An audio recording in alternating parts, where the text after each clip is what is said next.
అండి. ఎలా ఉన్నారు? అందరూ బాగున్నారా? సో, మీకోసం నేనైతే ఇవాళ మంచి టాపిక్ తీసుకొచ్చాను. పర్మనెంట్ హెయిర్ ఎక్స్‌టెన్షన్ గురించి. ఓకేనా? సో, ఇప్పుడు రీసెంట్‌గా అందరూ ట్రెండింగ్‌లో ఉండి చేయించుకుంటున్నారనమాట. సో, పర్మనెంట్ అంటే లైఫ్ లాంగ్ ఉంటుందా? ఎలా ఉంటుంది? ఎలా మెయింటైన్ చేయాలి? ఏం టైప్స్ ఉంటాయి? అసలు మనకి ఎలాంటి హెయిర్‌కి ఎలా సెట్ అవుతుంది? అని చాలామంది చాలా డౌట్స్‌తో ఉంటారు. సో, మీ డౌట్స్ అన్నిటికి ఒకటే డెస్టినేషన్. సో, మీరు కనుక ఈ ట్రీట్మెంట్ తీసుకోవాలి అనుకుంటే నాకు కింద నెంబర్ ఉంది. ఆ నెంబర్‌కి కాల్ చేయండి. అండ్ మీకు మీ హెయిర్‌కి ఎలాంటి సెట్ అవుతదో కూడా నేను చాలా డీటెయిల్‌గా చెప్తాను. ఇక్కడ మన దగ్గర availability nano, micro, clip extensions and రీసెంట్‌గా ట్రెండ్ అవుతున్న ఎక్కువ కెరటిన్ బాండింగ్స్ ఎక్కువ చేయించుకుంటున్నారు. సో, మనం యూజ్ చేసేది కూడా 100% ఒరిజినల్ హెయిర్ ఇస్తాం. మన క్లయింట్ సాటిస్ఫాక్షన్ అనేది మనకి చాలా ఇంపార్టెంట్ అనమాట.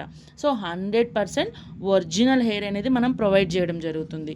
ఓకేనా? సో, వీటి మీద మీకు ఎలాంటి డౌట్స్ ఉన్నాయో ఖచ్చితంగా నాకు కింద కామెంట్ బాక్స్‌లో కూడా అడగండి. అండ్ ఈ ట్రీట్మెంట్ కనుక మీరెవరైనా తీసుకోవాలి అనుకుంటే నాకు ఖచ్చితంగా నెంబర్‌కి ఫోన్ చేయండి. నేను మీకు ఎమ్మటే రెస్పాన్స్ ఇస్తాను.